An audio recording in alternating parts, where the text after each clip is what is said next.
Bismillahirrahmanirrahim. Assalamualaikum warahmatullahi wabarakatuh. Selamat pagi teman-teman semuanya. Pada kesempatan kali ini saya akan melanjutkan materi terkait struktur dasar pada algoritma dan pemrograman yang sudah teman-teman pelajari pada minggu-minggu sebelumnya. Sudah dua bentuk struktur ya yang kita pelajari yang sebelumnya. Yang pertama itu adalah struktur dasar urutan, yang mana struktur ini itu adalah suatu struktur yang digunakan untuk program-program sederhana ya. Teman-teman masih ingat kan bagaimana karakteristik dari struktur urutan atau sequence? Yang pertama itu adalah setiap perintah dikerjakan satu persatu sebanyak sekali. Jadi step 1, lanjut step 2, lanjut step 3 sampai yang terakhir adalah end atau berakhirnya program. Kemudian pelaksanaan perintahnya itu dilakukan secara berurutan ya.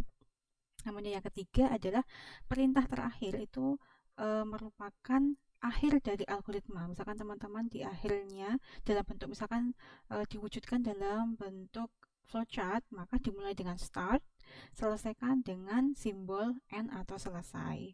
Nah, kalau udah masuk ke program Scilab-nya bagaimana? Ya, kita bisa mengakhiri program itu misalkan dalam struktur pemilihan ya. Misalkan pemilihan itu ada if diakhiri dengan end. Tapi kalau dalam urutan ya kita bisa mengakhiri dengan suatu perintahnya adalah dengan menampilkan suatu output yang kita harapkan sebagai kesimpulannya. Oke, itu karakteristik yang ketiga. Dan yang keempat, saya ingatkan kembali karakteristik untuk yang runtutan atau sequence di sini adalah perubahan urutan itu dapat menyebabkan hasil akan berbeda dari hasil running programnya. Nah, kalau untuk sebagai contoh ya, kalau dalam struktur urutan atau sequence ini dalam sains misalkan atau khususnya di sini matematika itu biasanya digunakan untuk melakukan suatu perhitungan yang pada kasus sederhana misalkan seperti operasi aritmatika seperti penjumlahan, pengurangan, kemudian ada perkalian dan seterusnya. Kalau kita terapkan dalam suatu permasalahan sederhana lainnya, misalkan aplikasinya pada perhitungan luas bidang datar, misalnya seperti itu. Kemudian pada seperti formula atau rumusan jarak tempuh kita menghitung jarak, kecepatan, dan waktu. Itu kan bisa diterapkan pada kasus untuk yang struktur urutan. Atau juga kita bisa menyusun suatu program yang isinya atau nanti outputnya itu harapannya adalah menampilkan identitas dari suatu katakanlah pasien atau mahasiswa atau data-data dari suatu instansi terkait nama, kemudian tempat tanggal lahir. Misalkan kalau pada suatu instansi ya dia jabatannya apa, golongan apa, dan seterusnya. Itu kan yang dimunculkan nanti outputnya dalam bentuk string atau karakter, bukan dalam bentuk number atau khususnya adalah bilangan real yang ditampilkan dalam outputnya. Nah, itu untuk yang sequence atau urutan. Kemudian teman-teman juga sudah mempelajari terkait struktur yang kedua, yaitu struktur pemilihan atau selection decision. Jadi di sini untuk struktur pemilihannya adalah suatu struktur yang digunakan pada program yang memerlukan proses pengujian kondisi. Dalam artian kondisi apa ini? Kondisi yang di sini digunakan untuk mengambil suatu keputusan apakah suatu baris perintah itu akan diproses atau tidak. Nah, pengujian kondisi ini dilakukan untuk memilih salah satu dari beberapa alternatif yang tersedia. Jadi tidak semua baris program itu akan dikerjakan pada struktur pemilihan, melainkan hanya baris atau instruksi yang memenuhi syaratnya saja. Ya kan kemarin bentuknya kan kita misalkan ada satu kondisi if, kemudian syaratnya apa, diiringi oleh aksinya, kemudian akhiri dengan perintah end. Itu kalau satu kondisi. Masih ingat ya dengan yang ketika kita Google Meet minggu lalu. Nah, secara umum perintah dalam struktur pemilihan ini itu berjalan secara runtun atau dalam artian berurut mulai dari pertama hingga akhir. Namun, ya yang perlu diingat adalah perintah ini dapat dibuat berpindah dari perintah lain atau berhenti jika syarat yang ditentukan itu terpenuhi. Seperti itu. Nah, dalam implementasi Scilab, ya, ada beberapa instruksi atau perintah yang dapat digunakan untuk membuat suatu program dalam struktur pemilihan. Misalkan yang kemarin kan untuk satu kasus if and gitu kan, atau if then and. Misalkan dua kondisi ya if, else if, and dan seterusnya. Jadi tergantung di sini kondisinya atau aksi syaratnya itu ada berapa. Kemudian ada satu lagi nanti akan kita bahas dalam video ini adalah pemakaian atau penggunaan struktur pemilihan yang switch case nanti ya. Nah, kebetulan di layar di sini ya sudah saya munculkan layar dari capturean dari Scilab, bahasa Scilab yang mana oke, kita perhatikan di sini ya. Saya sudah mengaktifkan bahasa pemrograman program Scilab ya. Yang di sini saya munculkan adalah contoh untuk yang runtutan dulu. Masih ingat ya, untuk menyusun suatu program yang runtutan atau urutan. Nah, kalau di contoh program yang di layar ini, dia itu ada 7 instruksi atau 7 perintah yang fungsinya kita mulai dengan memberikan judul dari program, ya komponen-komponennya di sini. Kemudian baris kedua, ketiga, dan keempat dia adalah untuk menginputkan beberapa variabel yang akan kita panggil nanti sebagai outputnya. Misalkan di sini menginput nama Anda, alamat, kemudian jurusan yang Anda pilih.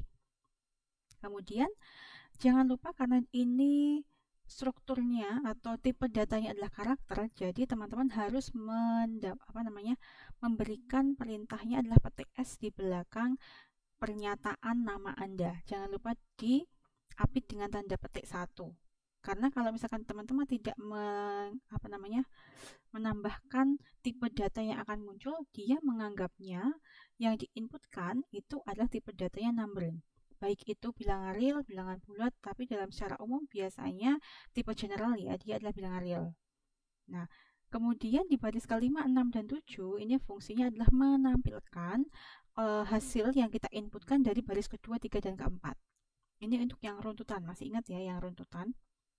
Kemudian yang contoh luasan, misalkan di sini teman-teman tadi kan penerapannya runtutan selain untuk menampilkan suatu informasi yang tipe datanya adalah karakter atau string, dia juga bisa untuk beberapa program sederhana seperti menghitung luas atau volume, atau misalkan menghitung formula jarak, waktu, kecepatan, atau misalkan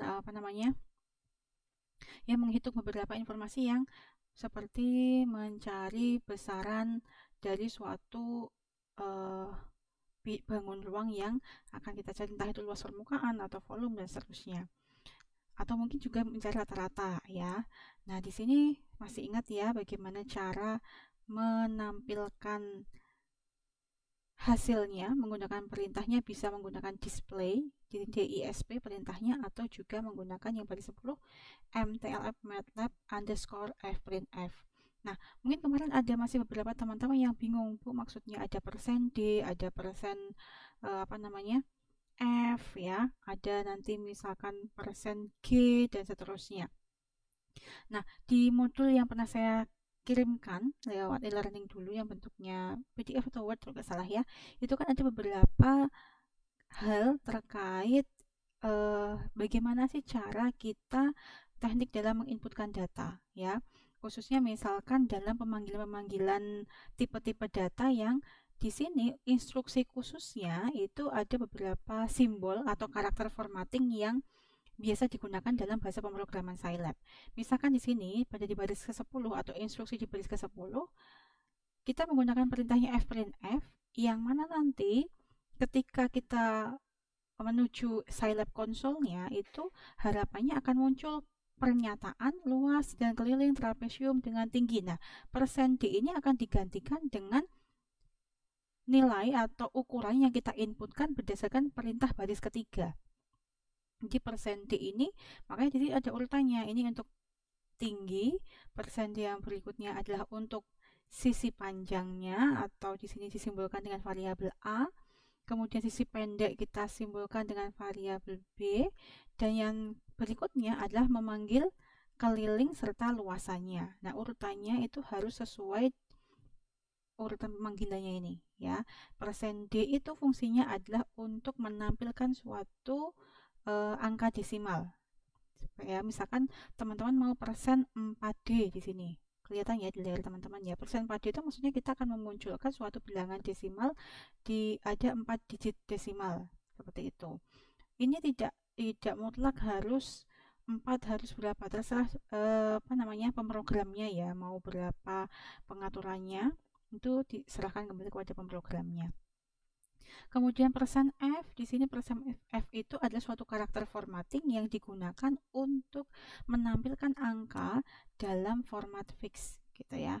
Jadi lebih seringnya dia dalam bilangan real begitu. Ini adalah untuk contoh yang runtutan mencari luas dan keliling dari suatu bidang datar trapesium. Nah, kita masuk kepada proses pemilihan atau di sini decision ya, yang mana tujuan dari program ini kita akan menentukan apakah suatu bilangan ini nanti termasuk pada bilangan genap atau ganjil. Nah, di pertemuan sebelumnya saya jelaskan bahwa kita menggunakan aturan modulo ya. Ketika suatu bilangan X yang kita bagi 2, maka sisa hasil baginya 0, maka dia termasuk pada bilangan genap. Jika tidak, maka dia adalah bilangan ganjil. Nah, ini kan ada dua kondisi ya. Ada dua kondisi, di mana kondisi yang pertama jika modulo X modulo 2 itu sama dengan 0, maka dia bilangan genap karena sisa hasil baginya adalah 0. Sedangkan jika tidak, maka dia otomatis akan mencetak ya bilangan tersebut adalah bilangan ganjil. Oke, nah untuk sebenarnya kemarin teman-teman sudah ada yang mengirimkan lewat grup WhatsApp bagaimana sih yang contoh program yang 3 kondisi ya. Ini coba saya tampilkan. Semoga terlihat di layar teman-teman semuanya ya. Oke, kita akan mencoba perhatikan di sini untuk yang if ya. Untuk if dulu karena kita belum masuk kepada yang switch. Nah, misalkan di sini kita akan mencari beberapa perhitungan ya terkait misalkan ini ya, kemarin kan saya menjelaskan bahwa ada suatu program yang di dalamnya itu ada beberapa subprogram. Subprogram 1, 2, dan 3. Di mana menu pertama atau subprogram 1 itu digunakan untuk menghitung luas alas permukaan kerucut. Kemudian menu 2 untuk menghitung rata-rata dari 5 nilai. Kemudian yang menu ketiga adalah menghitung jumlah tabungan dalam 1 tahun. Nah, di sini kita menginputkan, memberikan pilihan kepada nanti ke inputannya pada Scilab konsolnya. Ini tidak mutlak harus seperti ini ya, boleh diganti pernyataan yang lain. Misalkan pilihlah menu 1 atau 2 atau 3, boleh sembarang pernyataan teman-teman boleh menampilkan di sini. Jadi menu yang penting perintah memasukkannya dengan perintah input. Jangan lupa pernyataannya diapit dengan tanda petik. Tidak perlu diberikan PTS karena dia itu tipe datanya nanti kan numbering ya, jadi tidak perlu memberikan identitasnya, udah otomatis terbaca dia numbering. Pilih menu 1, 2, atau 3. Kemudian ketika kita memilih pemilihannya menggunakan struktur if, maka ketika menu itu sama dengan 1 ya, maka di sini kita akan melakukan aksinya adalah ini, menginputkan luas alas, kemudian menginputkan luas selimut, misalkan ya. Kemudian kita akan mencetak luas alas permukaan kerucut. Ini boleh juga dibuat jari-jari. Jadi terserah teman-teman nih sebagai pemrogramnya. Misalkan saya buat nih jari-jari. Kemudian T itu nanti tinggi dari kerucutnya. Tinggi kerucut. Ya, maka luasnya itu juga harus diganti nih formulanya. Apa sih formulanya untuk yang luas alas kerucut? Nah, ini sesuaikan dengan formula yang ada di yang sudah teman-teman ketahui itu. Kemudian untuk kondisi yang kedua, syarat yang kedua, else if menu itu sama dengan 2, maka kita akan menghitung nih rata-rata dari 5 nilai. Ini formulanya betul. Kemudian else if ketika menu itu sama dengan 3, kita akan menjalankan formula untuk menghitung jumlah tabungan setelah 12 bulan atau setelah setahun. Kemudian baru kita berikan kondisi yang lain. Jadi misalkan bukan menu 1, bukan 2 yang kita inputkan tuh loh, bukan 1, 2, apa 3, maka akan tertampil di sini pilihan menunya salah karena tidak ada menu selain 1, 2, dan 3. Misal kita menginputkan 0, maka yang muncul nanti adalah warningnya adalah pilihan menu salah. Kalau kita menginputkan angka 5, itu juga pilihan menu salah. Karena kalau tidak diberikan syarat yang keempat ini, nanti ketika kita menginputkan selain 1 dan 2, baik itu misal 4, 5, 10, yang dijalankan adalah yang program ketiga di sini. Tuh ya. Jadi itu yang perlu teman-teman perhatikan. Oke. Oke, kita lanjutkan kembali. Nah, di sini untuk contoh dari program pemakaian if then else itu ya, teman-teman bisa perhatikan di bagian script atau di sini Scilab notes-nya. Nah, di sini ya, untuk menu yang pertama, menu 1 itu kita akan menghitung luas alas permukaan kerucut. Sehingga kita perlu menginputkan jari-jari kerucut, kemudian tinggi kerucutnya. Kemudian kita definisikan juga di sini adalah formula dari luas alas permukaan kerucut. Jangan lupa untuk pemakaian konstan tapi diiringi tanda persen. Kalau cuma pi aja dia nggak terbaca sebagai suatu konstanta ya. Kemudian kita panggil hasilnya menggunakan perintah fprintf yang mana sebagai kesimpulan luas alas permukaan kerucut adalah, nah bisa jadikan bentuknya suatu bilangan desimal, saya makanya menggunakan persen %d. Kemudian saya tambahkan satuan luas ya, /n untuk pindah baris. Nah, kita panggil persen %d di sini digantikan dengan variabel L. Kalau misalkan teman-teman menggunakan variabelnya ini luas, ya di sini panggilnya adalah luas. Harus konsisten dalam pemakaian atau pemilihan variabelnya. Kemudian menu yang kedua ini tadi sudah ya untuk nilai rata-rata, else if untuk menu yang ketiga, dan yang terakhir adalah jika tidak memenuhi kondisi 1, 2, dan 3, maka pilihan menu itu salah. Lanjut, ketika kita jalankan, kita run programnya, kemudian kita masuk pada konsol ya di sini. Untuk konsol otomatis dia keluar ya. Menu 1 adalah menu menghitung luas alas, menu 2 adalah menghitung rata-rata nilai, kemudian menu 3 adalah menghitung jumlah tabungan. Sehingga kita inputkan nih, mana sih menu yang akan Anda jalankan. Misalkan 1, masukkan atau inputkan 1 ya di sini, kemudian enter, maka dia akan meminta Scilab-nya meminta kita menginputkan besaran jari-jari, ukuran jari-jarinya berapa. Misalnya saya inputkan 7, kemudian tinggi kerucutnya katakanlah 10, maka luas alas permukaan kerucut adalah sebesar ini ya, 373 satuan luas. Kemudian kalau misalkan kita mau menjalankan kembali programnya, ya kita tinggal run kembali ya untuk misalkan menu yang kedua. Di sini kita inputkan beberapa nilai.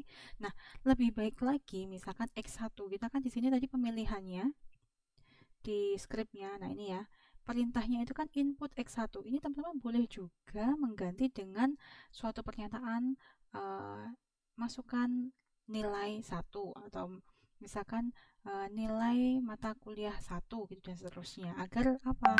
Ketika kita menjalankan programnya jelas X1 itu buat apa sih?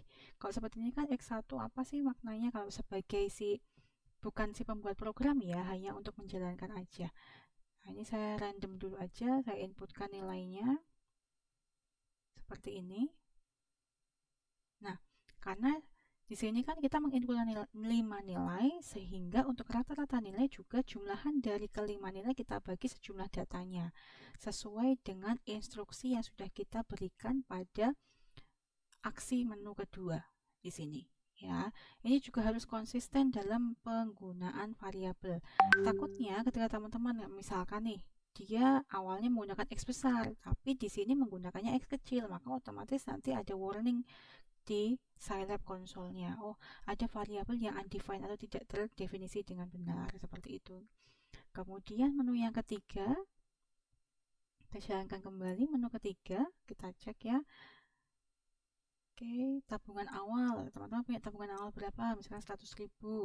Bunga per bulannya misalkan 2%. Nah, berapa bulan nih teman-teman menabung? Katakanlah 12 bulan. Maka tabungan setelah 12 bulan adalah, nah ini perlu dicek.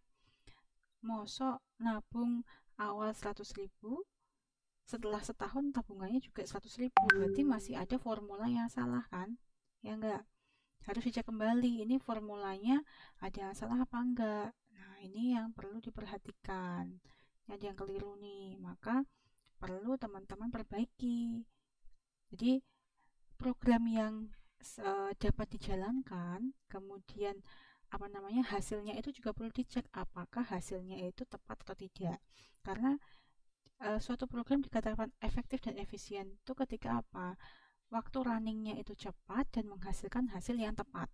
Begitu. Kalau misalkan ini menu 3 kita jalankan ternyata hasilnya keliru, berarti kan ada yang perlu diperbaiki dari menu yang ketiga. Coba teman-teman perhatikan ya, apa sih yang salah dari rumusnya? Kalau misalkan salah, perbaikannya seperti apa? Nanti dicoba silahkan ya. Begitu. Ini untuk yang program menu ketiga.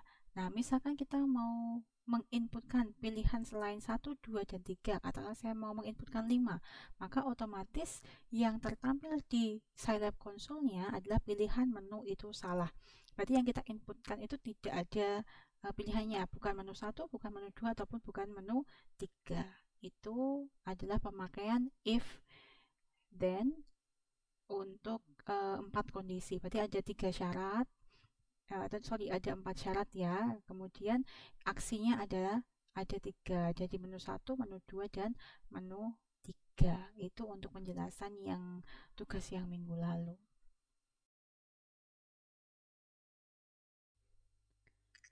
Oke, untuk yang struktur pemilihan yang berikutnya itu kita bisa menggunakan struktur pemilihan sebagai alternatif dari if else. Itu kita bisa menggunakan yang namanya switch. Kita masuk ke struktur pemilihan yang switch case ya. Ini struktur pemilihan. Tulisannya agak jelek, tidak apa-apa ya. Nah, di sini untuk struktur pemilihan kan kita bisa menggunakan if else then ya, atau yang kedua kita menggunakan switch case. Nah, kondisi yang kedua di sini untuk switch case ini adalah suatu perintah alternatif ya yang digunakan untuk pada kondisi pemilihan. Nah, perintah ini itu digunakan untuk memilih suatu proses dari beberapa kemungkinan proses berdasarkan nilai dari kondisi variabel kontrol. Jadi yang membedakan antara if dan switch case itu, kalau yang switch case itu digunakan untuk memilih suatu proses dari beberapa kemungkinan proses berdasarkan dari nilai kondisi variabel kontrol ya. Nah, kemudian untuk kondisi pada perintah switch case sendiri di sini itu ditentukan oleh nilai variabel yang menjadi pilihan. Artinya apa? Artinya program itu akan mengeksekusi suatu proses berdasarkan nilai variabel pilihan. Ya. Nah, kalau kita perhatikan bentuk umumnya, di sini saya tuliskan ya. Untuk bentuk umum dari struktur pemilihan switch case ya, itu dinyatakan sebagai berikut. Pertama, ini saya langsung pada bagian proses pemilihan ya. Switch, kemudian kondisi ya, kondisinya apa, kemudian kita ketikkan perintahnya case yaitu kondisi 1, kemudian ini proses 1 ya, kemudian kita lanjutkan untuk case untuk yang kondisi 2, kemudian atau nanti selanjutnya ada kondisi 3, ini ada proses 2 dulu, baru case itu kondisi 3, kemudian proses dari bagian yang ketiga. Oke, kita lanjut di sini. Setelah itu, misalkan case-nya lebih dari 3, ya tinggal nanti disesuaikan, nanti case-nya itu sampai berapa. Kemudian, kalau pada if itu menggunakan perintahnya else, kalau switch kita menggunakan perintahnya selainnya itu adalah otherwise. Nah, otherwise di sini dituliskan atau di bawahnya adalah proses ke n. Baru akhiri dengan perintah n atau selesai. Nah, ini adalah kondisi di mana kita menggunakan switch case ya, yang mana program itu akan mengeksekusi suatu proses berdasarkan nilai ya, berdasarkan nilai dari variabel pilihan. Apa sih maksudnya variabel pilihan? Kayak tadi teman-teman kan mempunyai 3 menu ya, ini menu 1, kemudian menu 2, dan menu 3.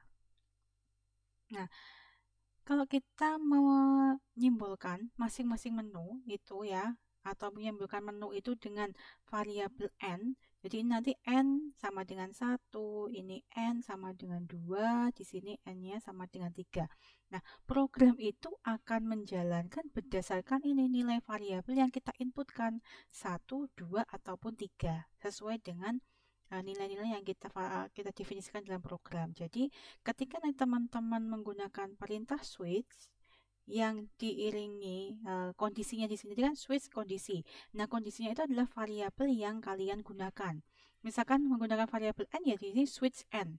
Kalau variabel menu ya switch di sini menu. Saya highlight warna kuning ya, ini yang harus teman-teman sesuaikan sesuai variabel yang kalian pilih. Kemudian baru kita masuk ke case-nya. Case di sini langsung case 1 sesuai dengan inputannya ini. Ya, case 1 ini apa prosesnya? Misalkan di sini adalah suatu proses untuk mencari tadi ya, luas permukaan kerucut misalkan. Kemudian masuk ke case 2. Saya ganti warnanya ya. Case 2 langsung case 2 di bawahnya adalah suatu proses untuk menghitung nilai rata-rata. Atau saya simpulkan X bar gitu aja ya. Kemudian case yang ketiga, case 3 itu di sini untuk menghitung jumlah tabungan. Oke. Baru nanti ketika kondisinya bukan 1, 2, dan 3, kita menggunakan perintahnya ada otherwise, baru nanti teman-teman nih di bawah otherwise itu pilihan Anda salah gitu. Berikan pernyataan seperti itu, baru akhiri dengan perintah selesai atau end. Nah, ini yang perlu teman-teman perhatikan ketika menggunakan menu atau struktur switch case ya, switch case otherwise. Itu yang perlu teman perhatikan. Jadi ketika kita memilih kapan sih program pemilihan itu menggunakan if, kapan program pemilihan itu menggunakan switch, itu ya kita harus memperhatikan persoalannya dulu, permasalahannya. Karena tidak semua permasalahan pemilihan itu cocok menggunakan switch gitu. Jadi dalam hal ini pencocokan nilai ekspresi switch case itu dengan nilai ini ya, pemilihan 1, 2, 3, nilai-nilai yang kita inputkan dalam ekspresi switch case itu dilakukan secara bertingkat. Ya, dari paling atas misalkan nilai kondisi 1 terpenuhi, maka hanya proses 1 yang dijalankan. Jika tidak cocok, maka dia akan geser ke proses yang selanjutnya pada case selanjutnya. Apabila tidak satupun ada ekspresi case yang cocok ya dengan ekspresi switch di sini, maka yang dijalankan adalah pilihan pada menu pada case otherwise gitu. Nah, yang hal menarik pada statement switch itu bagian ekspresi case-nya ini. Jadi bagian ekspresi case di sini itu dapat melibatkan lebih dari satu ekspresi yang dibuat dalam tanda kurung kurawal nanti. Misalkan digunakan tanda koma sebagai pemisah antar ekspresi gitu. Jadi itu yang perlu teman-teman perhatikan ketika menggunakan menu switch ya. Bentar. Oke, saya berikan ilustrasi untuk pemakaian switch di sini. Misal ya, di sini kita akan menyajikan suatu program yang nantinya itu sebagai outputnya adalah penentuan gaji karyawan. Dan kita bisa ya menentukan gaji karyawan berdasarkan golongannya, misalkan seperti itu. Nah, misalkan kita akan menyusun suatu algoritma ya, algoritma untuk menentukan gaji karyawan. Oke. Yang misalkan kita mau menggunakan apa nih? Algoritma penyajiannya boleh menggunakan pseudocode, boleh pakai flowchart, atau boleh menggunakan bahasa natural. Nah, misalkan saya menggunakan bahasa semu atau pseudocode, langkah pertama kita mulai ya, langkah 1. Kemudian yang kedua adalah kita input data. Nah, input data di sini itu bisa salah satunya adalah input nama yang tipe datanya string. Kemudian input misalkan golongan ya. Oke. Setelah input data, langkah berikutnya kita masuk pada bagian proses. Nah, di bagian proses yang perlu teman-teman fokuskan di sini adalah pada penggunaan pemilihan ya, pemilihan case di sini. Misalkan yang di ekspresinya itu atau variabel yang terpilih adalah variabel golongan. Jadi nanti pembagian kondisi-kondisinya berdasarkan nilai ekspresi dari case atau golongannya. Bisa golongan 1, golongan 2, golongan 3, dan seterusnya. Nah, case 1 di sini kita akan hanya memunculkan aja ya. Jadi tidak ada perhitungannya dulu, saya cuma contoh sederhana dulu. Di sini hanya memunculkan gaji golongan 1 misalkan gitu. Case sorry, ini ada yang kelewat. Saya hapus dulu ya. Jadi setelah case golongan ya, atau di sini kita pakai switch ya. Misalkan pada switch golongan case 1 itu baru nanti di bawah proses di sini adalah display gaji golongan 1. Boleh juga kalau misalkan teman-teman punya contoh perhitungan di bawah case 1 ini adalah suatu proses untuk menghitung, cara menghitungnya. Misalkan penjumlahan antara gaji pokok, ada tunjangan, ada apa-apa gitu. Boleh ya, ini saya cuma contoh sederhananya dulu. Kemudian case 2, kita menampilkan statement atau pernyataan gaji golongan 2. Kemudian, ini saya pindah sini ya, lanjut ke sini, ke atas. Case 3 adalah kita menampilkan gaji golongan 3 golongan, semoga bisa terbaca ya.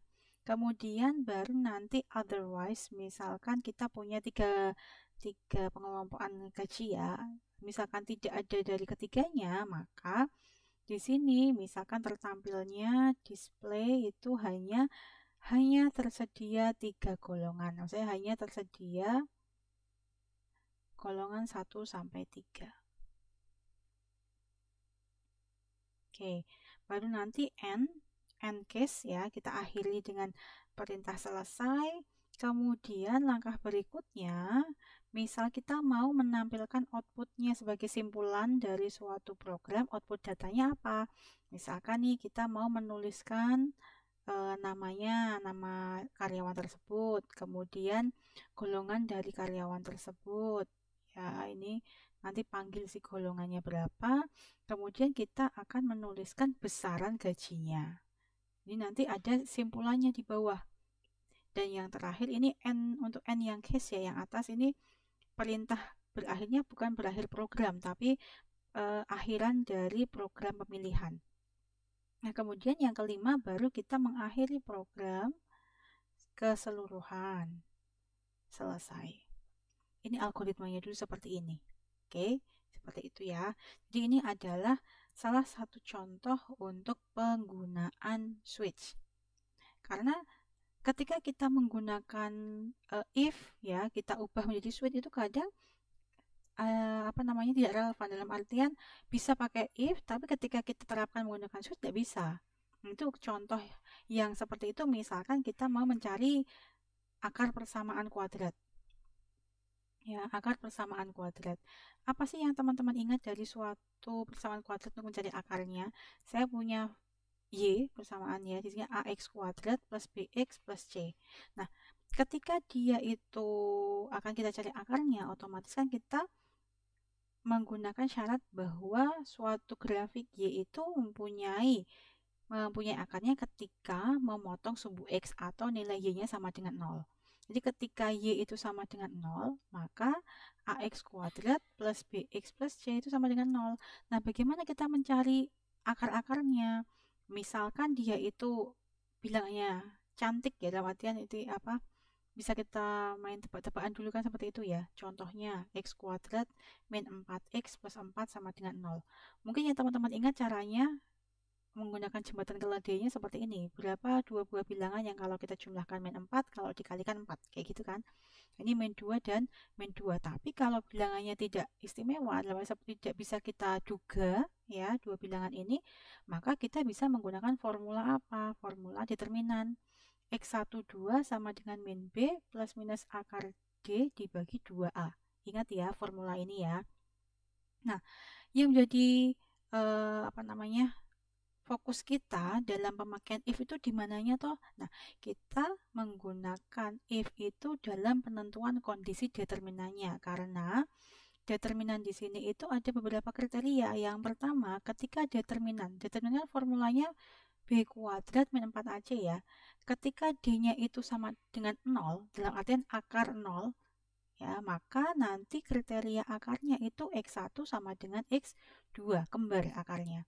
Tapi ketika D-nya itu positif atau lebih dari 0, dalam arti akar D itu ada, maka terdapat dua akar, yaitu X1 dan X2 yang nilainya berbeda. Sedangkan kalau determinannya kurang dari 0 atau negatif, maka dapat kita simpulkan tidak ada akarnya, karena nanti akar negatif itu kan memunculkan suatu bilangan imajiner yang merupakan elemen dari bilangan kompleks.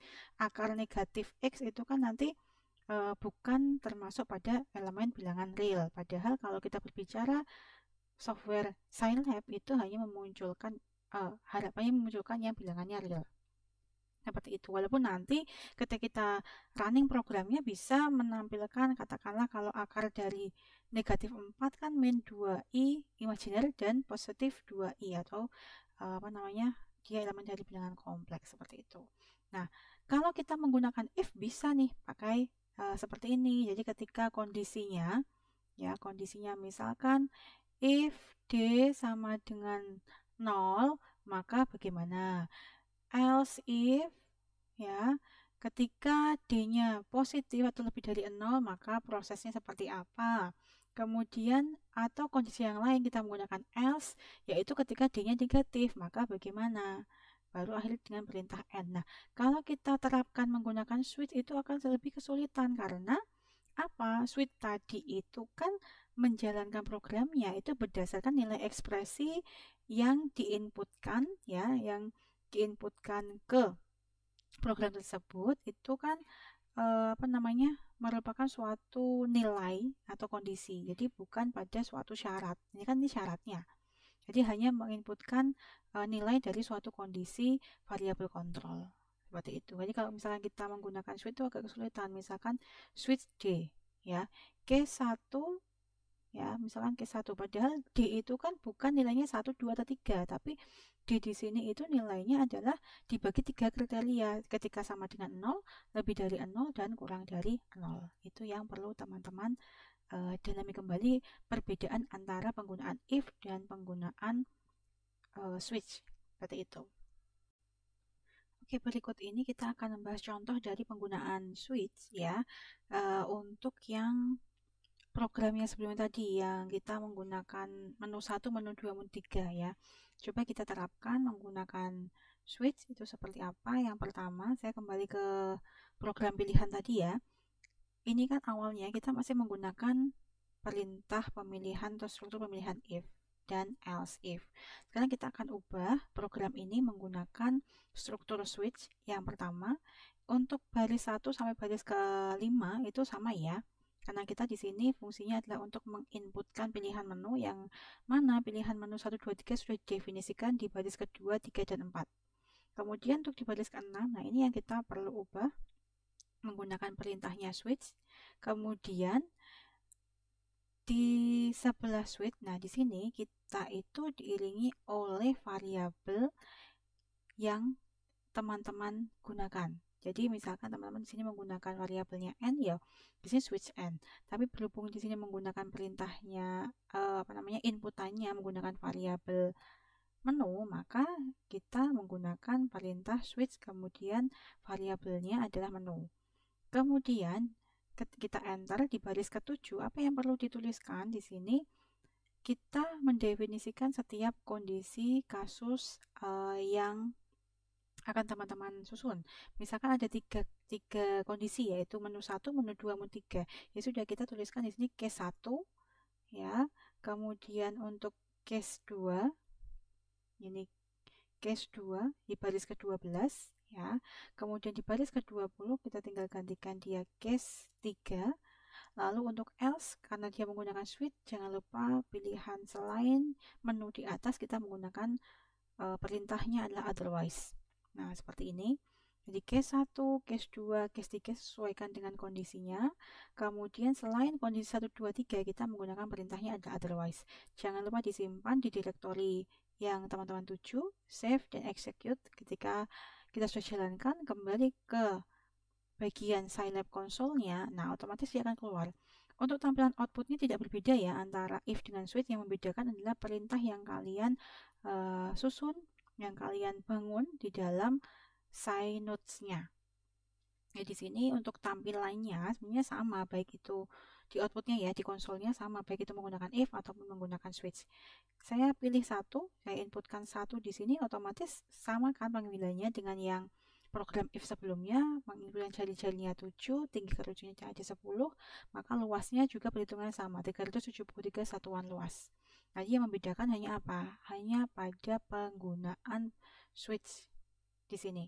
Jadi kalau yang if itu if menu sama dengan satu then. Tapi kalau switch di sini switch kemudian diiringi oleh variabel yang kalian gunakan. Kemudian di bawahnya kita definisikan setiap kondisi berdasarkan menu-menu yang sudah teman-teman punya ya. Case 1 untuk menu 1, case 2 untuk menu 2, case 3 untuk menu ketiga. Selain menu 1, 2, dan 3 atau selain case 1, 2, 3, gunakan perintah otherwise dan juga iringi dengan pernyataan pelengkap sebagai bentuk proses dari kondisi yang keempat. Ini kan kondisi keempat adalah kondisi selain 1, 2, 3. Akhiri dengan perintah end atau selesai. Itu untuk yang contoh dari program switch. Nah, nanti untuk beberapa latihan nanti akan saya kirimkan secara terpisah melalui e-learning. Jadi teman-teman silahkan simak videonya dulu. Kemudian waktu yang tersisa digunakan untuk diskusi secara berkelompok, dan hasil diskusinya silakan dikumpulkan juga, submit di e-learning. Saya sudah memberikan batasan waktu. Misalkan ada kesulitan atau apa ketika proses diskusi berlangsung, boleh di-up di grup WhatsApp. Misalkan mau perlu clue atau petunjuk bagaimana sih Bu yang ini seperti ini, monggo kita diskusikan secara terbuka di grup WhatsApp gitu ya. Silakan disimak dulu videonya, diperhatikan betul-betul bagaimana cara menyusun instruksi-instruksi di program Scilab-nya. Yang terpenting adalah teman-teman susun dulu algoritmanya. Ketika menyusun suatu permasalahan, bangun dulu algoritmanya. Itu kan sebagai kerangka berpikir kita, kerangka dari suatu programnya. Nah, kemudian setelah itu baru terjemahkan dalam bahasa pemrograman yang teman-teman pelajari. Khususnya sekarang kan Scilab ya. Baru nanti misalkan ada kekeliruan dalam penyusunan program, biasanya Scilab sudah memberikan warning sendiri. Kesalahannya apa?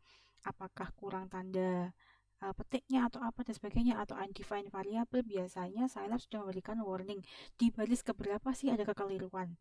Jadi ketika kita bekerja kemudian ada kekeliruan, itu bisa menjadi evaluasi. Oh, ternyata di baris ke ini ada yang salah nih, harus saya lebih teliti lagi dan seterusnya.